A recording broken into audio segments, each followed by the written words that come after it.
YouTube के सभी दर्शकों को मेरी ओर से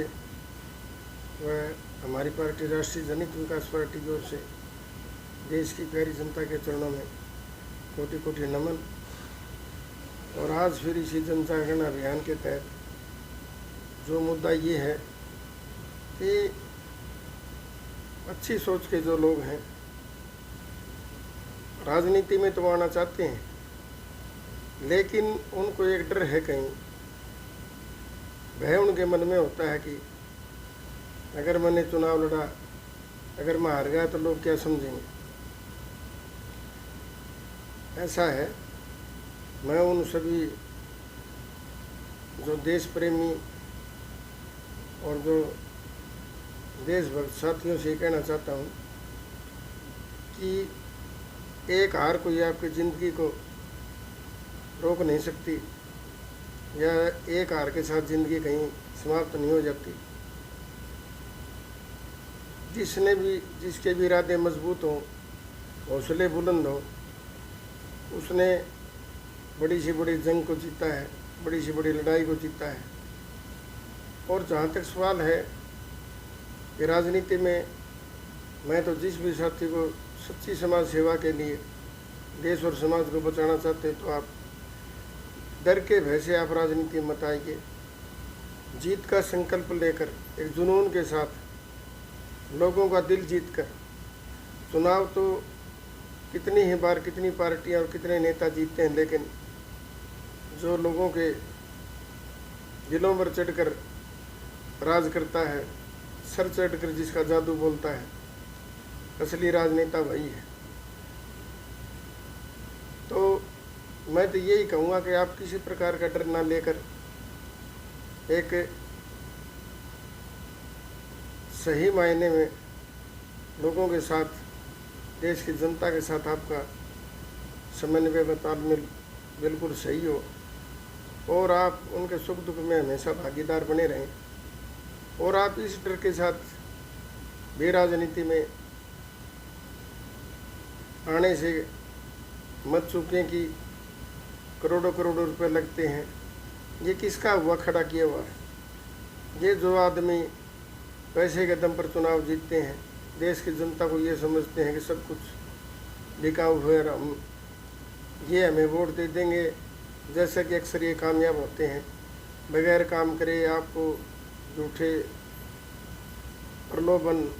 मुफ्तखोरी का लालच देकर ये सत्ता में पहुंचते हैं। तो आपने ये देखा होगा, पीढ़ी दर पीढ़ी राज करने वालों ने कितना देश व समाज की दशा और दिशा को बदल दिया। मेरा तो केवल और केवल इस पार्टी के संदेश के माध्यम से सभी साथियों से विनम्र अपील है कि आप बेझिझक, जैसे आप अन्य कंपटीशन की तैयारी करते हैं बड़े बड़े पदों के लिए, या अपने रोज़गार के लिए, या अपने व्यवसाय के लिए, ठीक इसी प्रकार सच्ची समाज सेवा के लिए सच्ची भावना से आप समाज की पीड़ा को अगर समझेंगे, जो जनता जनार्दन का रूप होती है, जनता जनार्दन जो एक परमात्मा के स्वरूप से कम नहीं, अगर आपने उनका विश्वास जीत लिया, दिल जीत लिया, तो आप हार ही नहीं सकते। लेकिन इस वजह से कि मैं हार जाऊंगा, पता नहीं क्या हो जाएगा। आप इतिहास उठा के देखें, जिसने भी ये दम भरा है कि मैं पल में ये कर सकता हूँ, हार का मुँह उसने भी देखा है। और वो आदमी भी हैं, जब देश की जनता का दिल जीता तो उन्होंने शायद वर्ल्ड रिकॉर्ड भी तोड़ दिया। ठीक ऐसे ही मेरी आपसे विनम्र प्रार्थना है कि आप, वो कहते हैं ना, जिसके हौसले बुलंद होते हैं और अरमानों को पंख तभी लगते हैं जब आपके हौसले बुलंद होते हैं और आप में एक जुनून होता है। जिसमें भी जुनून की हद तक जो कोई काम करता है, चाहे वो खिलाड़ी हो, चाहे बड़े बड़े कंपटीशन, बड़े बड़े पदों के लिए IAS IPS या अन्य कोई तैयारी हो, या सीमाओं पर जब कोई जंग होती है उसको भी केवल और केवल जुनून की हद तक जाकर ही आप उसको जीत सकते हैं। तो सबसे पहले तो आपको एक जुनून इस चीज़ का तो आपको उस हद तक जाना ही होगा कि हमें सच्ची समाज सेवा करनी है और देश व समाज को बचाने के लिए जो हमसे बन पड़ेगा ज़्यादा से ज़्यादा उसका चिंतन मनन करके पूरी तैयारी से आप अगर लगेंगे तो जिसने भी जिस भी प्रकार की सफलता पाई है उसकी राह में किसी भी बाधा ने ज़्यादा देर तक उसको रोक नहीं पाई। अभाव जिंदगी में कब होता है? जब उसने ये मान लिया कि इस चीज़ का अभाव मैं आगे नहीं बढ़ सकता। जिंदगी में अगर आपने ठान लिया कि मुझे जीतना है तो आप हार नहीं सकते, और अगर आपने हार मान ली तो मैं दावा करता हूँ कि आप कभी जीत नहीं सकते। हार को मन से निकाल कर अगर आपने एक जिद करके ये ठान लिया कि मुझे केवल जीतना ही जीतना है, तो आप कोई भी लड़ाई हो, कोई भी किसी भी व्यवसाय में हो, किसी भी क्षेत्र में हो, आप सफलता की सीढ़ियाँ चढ़ते जाएंगे। ठीक उसी प्रकार आप अपने कर्म में विश्वास रखिए, कर्म फल में नहीं। लोग क्या कहेंगे? लोग तो आप कुछ करेंगे तब भी लोगों का काम है कहना, कुछ नहीं करेंगे तब भी कुछ कहेंगे। तो आप एक नेक राह पर चलते हुए अच्छी सोच के साथ निरंतर आगे बढ़ते हुए और एक ऐसा जुनून, ऐसी धुन आपके ऊपर सवार हो कि अगर मुझे मालिक ने ये मौका दिया, देश की जनता ने मुझे ये आशीर्वाद दिया, तो मैं ये कुछ करके जाऊं। उसके लिए आपको ज़्यादा कुछ अलग से करने की ज़रूरत नहीं है। केवल और केवल आपकी सोच और संकल्प, दृढ़ निश्चय हो, आपका सोच अच्छी हो, संकल्प आपका मजबूत हो, तो आप निश्चय ही अपने उस मिशन में कामयाब होंगे। तो आज का जो ये आपको बताने का जो एक मुद्दा था इस वीडियो संदेश के माध्यम से यही था कि वो जो जिनकी लुटेरी सोच है, सत्ता में बैठकर सब कुछ लूटना चाहते हैं, ऐशो आराम करना चाहते हैं, वो तो कभी नहीं चाहेंगे अच्छी सोच के आदमी राजनीति में आए। उनकी तो भरपूर ये कोशिश रहेगी कि इनको जो देश भक्त हैं, जो समाज सेवा का जिनमें जुनून है, उनको ज़्यादा से ज़्यादा मिथ्या भ्रम में डालकर उनको इस सिस्टम से दूर रखा जाए और एक ऐसा हुआ खड़ा किया जाए कि वो इस राजनीति के बारे में सोच भी ना सकें। तो मैं आपसे ये पूछना चाहता हूँ कि आप और हमें तो जो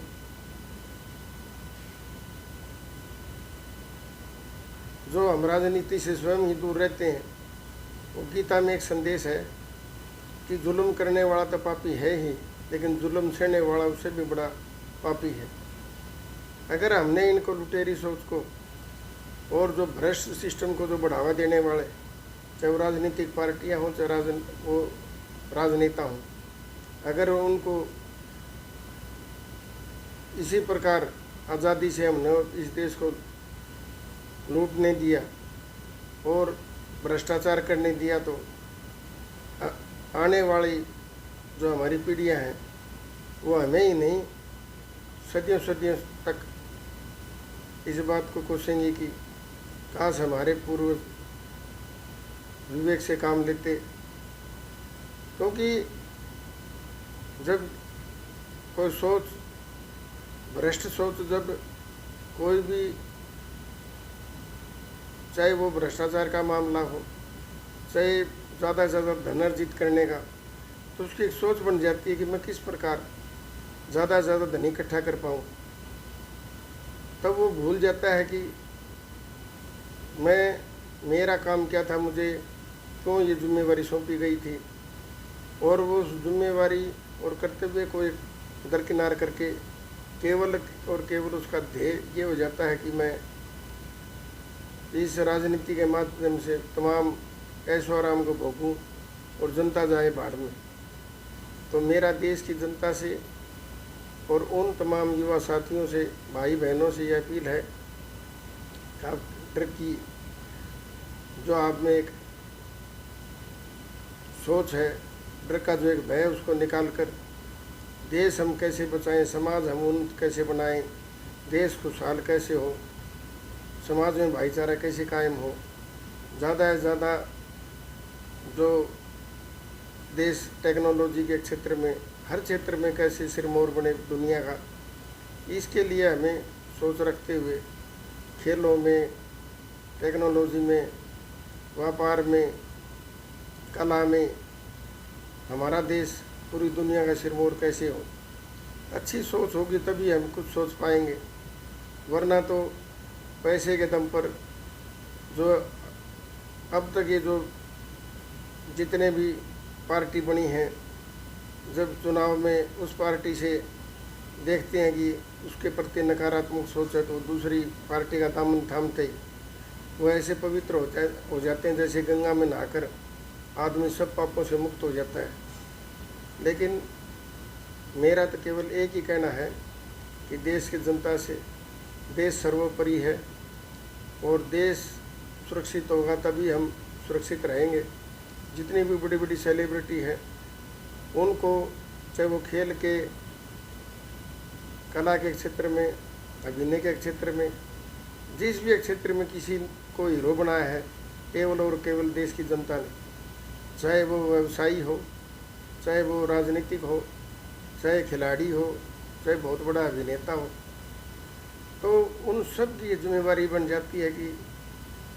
उन जो देश के चारों स्तंभ हैं, विधायिका, कार्यपालिका, न्यायपालिका और जो मीडिया का जो एक स्तंभ है चौथा, सब मिलकर ज़्यादा से ज़्यादा देश के लिए, समाज के लिए चिंतन मनन करते हुए समाज व देश की बेहतरी के लिए सोचें और उसको क्रियान्वयन बढ़िया किस प्रकार हो, सबका उसमें सहयोग हो। क्योंकि जब इस देश ने हमें सब कुछ दिया है, नाम दाम, तो हमारा भी कुछ कर्तव्य बनता है कि हम देश को सूद समेत वापस किस प्रकार से हम अपना ऋण चुका सकते हैं, चुकाएं और समाज में भाईचारा हो। राजनीति का जो स्वरूप आज इतना गंदा और विषैला हो गया है, उसके प्रति लोगों की धारणा बदले, अच्छी सोच के लोग ज़्यादा से ज़्यादा राजनीति में पदार्पण करें। इसी के साथ जय हिंद।